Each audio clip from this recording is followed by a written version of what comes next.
Okay, ತೋಚಿದ್ದನ್ನ ಗೀಚಿ ಇಷ್ಟವನ್ನಾಗಿ ಮಾಡಿ ನಿಮ್ಗೆ ಸ್ವಾತಂತ್ರ್ಯ ಇದೆ ಅಂತ ಮಾಧ್ಯಮಗಳ ಮೇಲೆ ಗುಡುಕ್ತಾ ಇದ್ರು. ಮಾಧ್ಯಮಗಳ ಮೇಲೆ ಅವ್ರಿಗೆ ನಂಬಿಕೆ ಇಲ್ಲದೆ ಇರಬಹುದು, ಆದ್ರೆ ಇಂಟೆಲಿಜೆನ್ಸ್ ರಿಪೋರ್ಟ್ ಬಗ್ಗೆ ಆದ್ರೂ ನಂಬಿಕೆ ಕಳೆದುಕೊಂಡ್ಬಿಟ್ರ ಅನ್ನುವಂತಹ ಪ್ರಶ್ನೆ. ಯಾಕಂದ್ರೆ ಮುಖ್ಯಮಂತ್ರಿಗಳು ಮತ್ತು ಸಿದ್ದರಾಮಯ್ಯ ಎಡವಿದ್ದು ಈ ವಿಚಾರಕ್ಕೆ ಅಂತ ಕಾಣುತ್ತೆ. ಎಲ್ಲಾ ಮಾಹಿತಿ ಇದ್ರೂ ಕೂಡ ಯಾವ ವಿಷಯದಲ್ಲೂ ಕೂಡ ತಲೆ ಕೆಡಿಸ್ಕೊಳ್ಳಿಲ್ಲ. ನಾವು ಸುಭದ್ರ ಅಂತ ಹೊರಟ್ರು.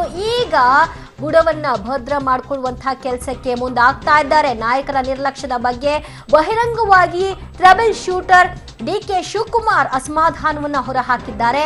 ನಾನಾಗಿದ್ರೆ ಸುಮ್ಮನೆ ಇರ್ತಿರ್ಲಿಲ್ಲ ಅಂತ ಬಹಿರಂಗವಾಗಿ ಡಿಕೆಶಿ ಹೇಳಿಕೆಯನ್ನ ಕೊಟ್ಟಿದ್ದಾರೆ.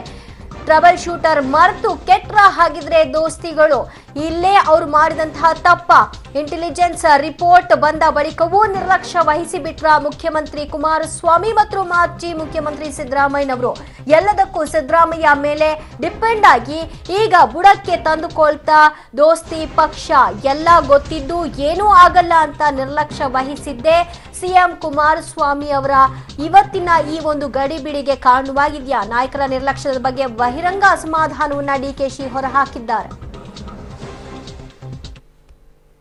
ಏನೇನು ಟ್ರಾನ್ಸ್ಫರ್ ಆಗಿದೆ, ಏನೇನು ಮಾತುಕತೆ ಆಗಿದೆ ಎಲ್ಲ ಕೂಡ ಇದೆ. ಅದೆಲ್ಲ ಮುಖ್ಯಮಂತ್ರಿಗಳು ಸ್ವಲ್ಪ ಲೀನಿಯೆಂಟ್ ಆಗಿದ್ದಾರೆ. ಬಿ ಜೆ ಪಿಯವ್ರ ಮೇಲೆ ಸ್ವಲ್ಪ ಲೀನಿಯೆಂಟ್ ಅಂತಂದರೆ ಏನು ಅವ್ರಿಗೆ ವಿಚಾರ ಗೊತ್ತಿದೆ ಅದನ್ನು ಇನ್ನು ಎಕ್ಸ್ಪೋಸ್ ಮಾಡ್ತಾಯಿಲ್ಲ ಅವರು. ಎಲ್ಲ ಶಾಸಕರುಗಳು ಹೋಗಿ ಮುಖ್ಯಮಂತ್ರಿಗಳ ಮೇಲೆ ಹತ್ರ ಏನೇನು ಕಾನ್ಸ್ಪಿರಸಿ ನಡೀತಾ ಇದೆ ಅಂತ ಎಲ್ಲ ತಿಳಿಸಿದ್ದಾರೆ. ಸಿದ್ದರಾಮಯ್ಯನವ್ರ ಮೇಲೂ ತಿಳಿಸಿದ್ದಾರೆ. ಸ್ವಲ್ಪ ಇರಲಿ ನೋಡೋಣ ಅಂತೇಳಿ ಮುಖ್ಯಮಂತ್ರಿಗಳು ಸ್ವಲ್ಪ ಇದ್ದಾರೆ. ನಾನು ಅಂಥವ್ರಾಗಿದ್ದರೆ ವಿತಿನ್ 24 hours ಎಲ್ಲ ಎಕ್ಸ್ಪೋಸ್ ಮಾಡಿಬಿಡ್ತಿದ್ದೆ.